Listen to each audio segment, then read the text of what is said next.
बिस्मिल्लाहिर्रहमानिर्रहीम। अस्सलाम वालेकुम। कैसे हैं आप? उम्मीद है कि बिल्कुल ठीक होंगे। अल्लाह ताला से दुआ है कि वो आपके माल में, रिज़्क़ में और खानों में इजाफा फरमाए। प्यारे प्यारे बहन भाइयों, आज जो मैं रेसिपीज लेकर आई हूँ वो है snacks recipes, chicken snack recipes. बहुत ही ईजी और आसान रेसिपीज है, तो मैं कोशिश करूँगी कि मैं इसमें बेहतर तरीके से आपको मालूमात फराहम कर सकूँ ताकि आपको रेसिपीज बनाने में आसानी हो।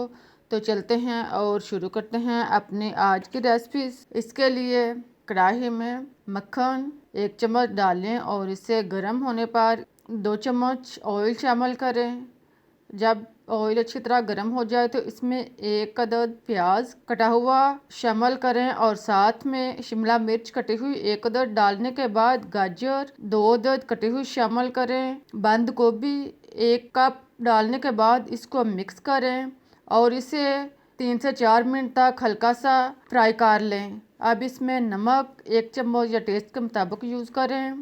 काली मिर्च पीसी हुई आधा चम्मच, सुरख मिर्च पीसी हुई आधा चम्मच शामिल करें। जीरा पाउडर 1 चम्मच, खुश्क धनिया पाउडर 1 चम्मच डालने के बाद इसको मिक्स करें। सारे मसाला जात को अच्छी तरह यकजा करने के बाद अब इसमें इमली का पानी 2 चम्मच शामिल करें और इसे मिक्स करके चूल्हा बंद कर दें। ठंडा होने पर इसको बोल में निकालें। अब इसमें उबला हुआ और रेशेदार चिकन 1 कप शामिल करें। साथ में क्रश किए हुए उबले और क्रश किए हुए आलू 2 अदद शामिल करें। इसके बाद इसमें हरी मिर्च बारीक कटी हुई 2 से 3 अदद डालने के बाद अब इसमें हरा धनिया 2 खाने के चम्मच शामिल करने के बाद इसको अच्छी तरह मिक्स कर लें। सारे मसाला जात को अच्छी तरह मिक्स करें और फिर हाथों पर ऑयल लगाएं।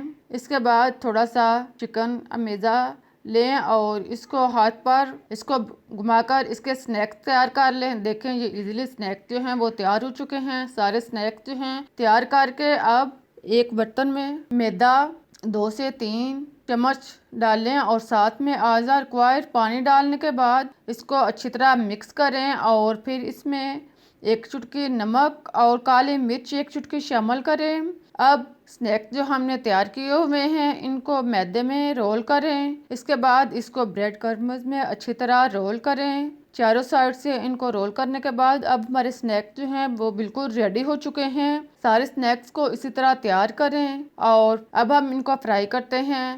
ऑयल गरम करें, इसको नॉर्मल आंच पर फ्राई करना शुरू कर दें। एक एक करके स्नैक जो हैं इसमें डालते जाएं।